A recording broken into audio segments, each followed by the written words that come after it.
नमस्कार दोस्तों, मैं doctor Rajesh Sharma, osteopath and physiotherapist. आज फिर आप सभी का अपने यूट्यूब चैनल में एक बार फिर से स्वागत करता हूं। तो दोस्तों, आज की इस वीडियो में हम एंकल स्प्रेन के बारे में डिस्कस करने जा रहे हैं। तो दोस्तों, एंकल स्प्रेन एक ऐसी कंडीशन है जिसमें हमारा पैर अंदर की तरफ मुड़ने की वजह से हमारे एंकल जॉइंट के बाहर के हिस्से में स्वेलिंग आ जाती है और हमें पेन रहना स्टार्ट हो जाता है, जिसकी वजह से हमें अपने पैर के ऊपर वेट बियरिंग करने में बहुत ही परेशानी महसूस होती है और हम चल फिर नहीं पाते हैं। तो दोस्तों, एंकल स्प्रेन एक मस्कुलोस्केलेटल कंडीशन है और इसमें हमारे एंकल जॉइंट्स के लिगामेंट में स्प्रेन आने की वजह से या फिर उनमें टियर आने की वजह से, वो टियर पार्शियल भी हो सकता है और वो टियर कंप्लीट भी हो सकता है। तो टियर आने की वजह से हमें एंकल स्प्रेन हो जाता है। तो जब हमें एंकल स्प्रेन हो जाता है तो हमारी एंकल जॉइंट का जो बाहर का थोड़ा सा उभरा हुआ हिस्सा, जिसको हम लैटरल मैल्यूलस कहते हैं, इसके आसपास हमें स्वेलिंग रहना स्टार्ट हो जाती है। यह बहुत ही टेंडर फील होना शुरू हो जाता है, यानी जब हम इस हिस्से को दबा के देखते हैं तो यह पेनफुल होता है। जब हम पैर के ऊपर खड़ा होने की कोशिश करते हैं, वेट डालने की कोशिश करते हैं, तो हमें बहुत ही पेन फील होता है और हमें चलने फिरने में बहुत ही कठिनाई महसूस होती है। तो दोस्तों, एंकल जॉइंट हमारा लिगामेंट से सपोर्टेड होता है। हमारा इस एंकल स्प्रेन में होने वाला सबसे इंपॉर्टेंट लिगामेंट एंटीरियर टैलोफिबुलर लिगामेंट होता है। तो दोस्तों, एकदम से चलते चलते जब हमारा पैर अंदर की तरफ घूम जाता है तो हमें लिगामेंट टियर हो जाता है। एंकल जॉइंट हमारा स्पोर्ट्स एक्टिविटीज़ में इंजर्ड होने वाला सेकंड मोस्ट जॉइंट है। एंकल जॉइंट में भी सबसे कॉमन इंजरी जो हमें होती है वो एंकल स्प्रेन होती है और एंकल स्प्रेन में भी हमें लैटरल स्प्रेन होने के चांसेस बहुत ज़्यादा होते हैं। तो दोस्तों, एंकल स्प्रेन को अगर हम ग्रेडिंग सिस्टम में क्लासिफाई करते हैं तो हम इसको 3 ग्रेड में क्लासिफाई करते हैं। ग्रेड 1 में हमारे लिगामेंट्स के कुछ फाइबर स्ट्रेच हो जाते हैं और इसमें मिनिमल स्वेलिंग और मिनिमल पेन होता है। इसमें हमारी फंक्शन भी इतना इम्पेयर्ड नहीं हो पाते हैं, यानी हमें चलने फिरने में इतनी ज़्यादा परेशानी महसूस नहीं होती है। ग्रेड 2 में हमारा लिगामेंट पार्शियल टियर में चला जाता है, जिसकी वजह से हमें मॉडरेटली स्वेलिंग हमें एंकल जॉइंट के अंदर महसूस होती है। इसके साथ साथ ही हमें एंकल जॉइंट के अंदर टेंडरनेस महसूस होती है और हमें पेन फील होता है। इसमें हमारा फंक्शनल इम्पेयरमेंट मॉडरेटली हो जाती है, यानी कि हमें चलने फिरने में थोड़ी कठिनाई महसूस होना शुरू हो जाती है। ग्रेड 3 में हमारा लिगामेंट कंप्लीट टियर में चला जाता है और बहुत ही ज़्यादा स्वेलिंग वहाँ पे होना शुरू हो जाती है। इसके साथ साथ हमें सीवियर टेंडरनेस फील होती है और सीवियर पेन फील होना शुरू हो जाता है और हमारे फंक्शन भी सीवियरली इम्पेयर्ड हो जाते हैं, यानी हमें चलने फिरने में बहुत ही ज़्यादा कठिनाई महसूस होती है। ग्रेड 3 के अंदर जब हम पैर को नीचे रखने की कोशिश करते हैं और उसके ऊपर वेट डालने की कोशिश करते हैं तो हमें बहुत ही ज़्यादा पेन फील होता है। तो दोस्तों, हमारे एंकल जॉइंट में और हमारे एंकल जॉइंट के लिगामेंट्स में प्रोप्रियोसेप्टर्स बहुत ही ज़्यादा क्वांटिटी के अंदर होते हैं। प्रोप्रियोसेप्टर्स हमारे जॉइंट पोजीशन सेंसर होते हैं। जब हम अपनी आंख बंद करके और हम किसी अपने जॉइंट को मूव करते हैं तो हम उस जॉइंट की आंख बंद करके भी पोजीशन को बता सकते हैं। हम आंख बंद करके अपने जॉइंट की पोजीशन को सेंस कर सकते हैं। इसी को हम जॉइंट पोजीशन सेंस यानी प्रोप्रियोसेप्शन कहते हैं। तो जब हमारा लिगामेंट टियर होता है या हमारा लिगामेंट स्प्रेन में जाता है तो इससे हमारे प्रोप्रियोसेप्टर्स वीक पड़ना शुरू हो जाते हैं और हमारी जॉइंट पोजीशन सेंस की जो कैपेसिटी होती है जॉइंट की, वो वीक पड़ना शुरू हो जाती है।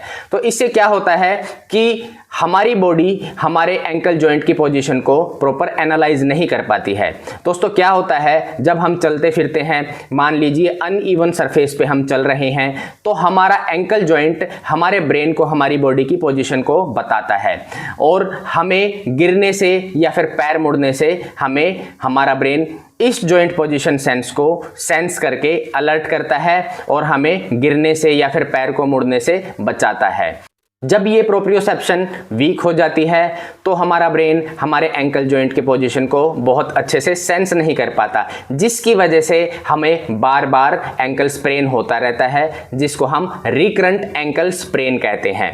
दोस्तों, जब आपको एंकल स्प्रेन होता है तो आपको दोबारा फिर से एंकल स्प्रेन होने के चांसेस बहुत ज़्यादा होते हैं, जिसको हम रिकरेंट एंकल स्प्रेन कहते हैं, क्योंकि हमारी प्रोप्रियोसेप्शन बहुत ही वीक हो जाती है और हमारा ब्रेन एंकल जॉइंट की पोजीशन को प्रॉपर सेंस नहीं कर पाता है। तो दोस्तों, जब भी आपको एंकल स्प्रेन होता है तो मैं आपको एक दो रेमेडीज बता रहा हूं जो आप निभा कर करेंगे तो आपको होने वाला एंकल स्प्रेन बिल्कुल ठीक हो जाएगा और आपको रिकरेंट एंकल स्प्रेन भी नहीं होगा। तो दोस्तों, जब भी आपको एंकल स्प्रेन होता है तो आप सबसे पहले 3 दिन तक यानी 72 आवर्स तक आइस पैक लगाएं। आपको जहां पे एंकल स्प्रेन हुआ है, जहां पे आपको स्वेलिंग आई है, उस हिस्से पे एक पॉलीथीन में आइस डाल के हर 3 से 4 घंटे बाद उस पार्ट की आपको आइस पैक के साथ मसाज करनी है, सिकाई करनी है। उसके बाद आपको उस पे कंप्रेशन बैंडेज बांध के रखनी है। पहले आप आइस पैक यूज करेंगे और उसके बाद आप कंप्रेशन बैंडेज बांध के रखेंगे। ये रेमेडी आपको 3 दिन तक अप्लाई करनी है। आपको गर्म पानी से सिकाई नहीं करनी है और आपको कोई मसाज नहीं करनी है।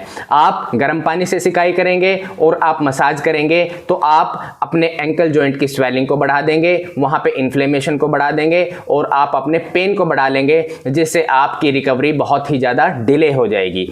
आप आइस पैक लगाएंगे और इसके साथ कंप्रेशन बैंडेज के साथ वहां पे कंप्रेशन मेंटेन करके रखेंगे तो आपकी रिकवरी बहुत फास्ट हो जाएगी और बहुत ही जल्दी आपका एंकल स्प्रेन ठीक हो जाएगा। 3 दिन के बाद आपको अपने एंकल जॉइंट की कंट्रास्ट बाथ के साथ सिकाई करनी है। कंट्रास्ट बाथ में आपको एक बर्तन में गर्म पानी लेना है, एक बर्तन में आपको ठंडा पानी लेना है। गर्म पानी इतना लेना है जितना आप सहन कर सकते हैं और ठंडा पानी आपको ताज़ा पानी ले सकते हैं या फिर थोड़ा सा फ्रिज का ठंडा पानी ले सकते हैं। इसके बाद आपको अपने एंकल को पहले गर्म पानी में 3 मिनट तक मर्ज करके रखना है, उसके बाद 1 मिनट आपको ठंडे पानी में मर्ज करना है। फिर से आप 3 मिनट के लिए गर्म पानी में मर्ज करेंगे, फिर 1 मिनट के लिए ठंडे पानी में मर्ज करेंगे। उसके बाद 3 मिनट तक गर्म पानी में मर्ज करके और आप अपने एंकल जॉइंट को बाहर निकाल लेंगे, अपने पैर को बाहर निकाल लेंगे। आपको ये रेमेडी गर्म पानी से ही शुरू करनी है और गर्म पानी से ही खत्म करनी है। आप जब इस रेमेडी को भी रूटीनली लगभग 2 हफ्ते तक निभा के करेंगे तो आपके एंकल जॉइंट की स्वेलिंग भी खत्म हो जाएगी और पेन भी खत्म हो जाएगा। उसके बाद आपको धीरे धीरे ग्रेजुअली वेट बियरिंग स्टार्ट करनी है। वेट बियरिंग स्टार्ट करके आपको वॉकिंग स्टार्ट करनी है और धीरे धीरे आपको स्ट्रेचिंग और स्ट्रेंथनिंग एक्सरसाइज अपने लोअर लिम्ब के लिए करनी है। इसके साथ साथ आप फ्लिपकार्ट या अमेजन से वूबल बोर्ड मंगा सकते हैं। आप वूबल बोर्ड पे अपनी बैलेंस ट्रेनिंग कीजिए। आप बैलेंस ट्रेनिंग करके अपने प्रोप्रियोसेप्टर्स को एक्टिवेट करेंगे। आपकी जो प्रोप्रियोसेप्टिव सेंसेशन वीक पड़ गई हैं, उन प्रोप्रियोसेप्टिव सेंसेशन को आप स्ट्रोंग करेंगे। जैसे ही आपकी प्रोप्रियोसेप्टिव सेंसेशन स्ट्रोंग होंगी तो आपको रिकरेंट एंकल स्प्रेन के चांसेस बहुत ही कम हो जाएंगे और आपको दोबारा पैर मुड़ने के चांसेस बहुत ही कम हो जाएंगे और आपको दोबारा मोच नहीं आएगी। रिकरेंट एंकल स्प्रेन का यही कारण है कि हम अपनी प्रोप्रियोसेप्टिव सेंसेशन को स्ट्रोंग नहीं करते हैं और अपनी रिकवरी को, अपने लिगामेंट की रिकवरी को आधा अधूरा छोड़ देते हैं, जिससे बार बार हमारा लिगामेंट दोबारा से फटता रहता है। तो दोस्तों, आपको हमारे द्वारा दी गई जानकारी पसंद आई हो तो हमारे चैनल को जरूर सब्सक्राइब कीजिए, हमारी वीडियो को ज़्यादा से ज़्यादा लाइक एंड शेयर कीजिए ताकि और भी लोग इस जानकारी का फ़ायदा उठा सकें। धन्यवाद।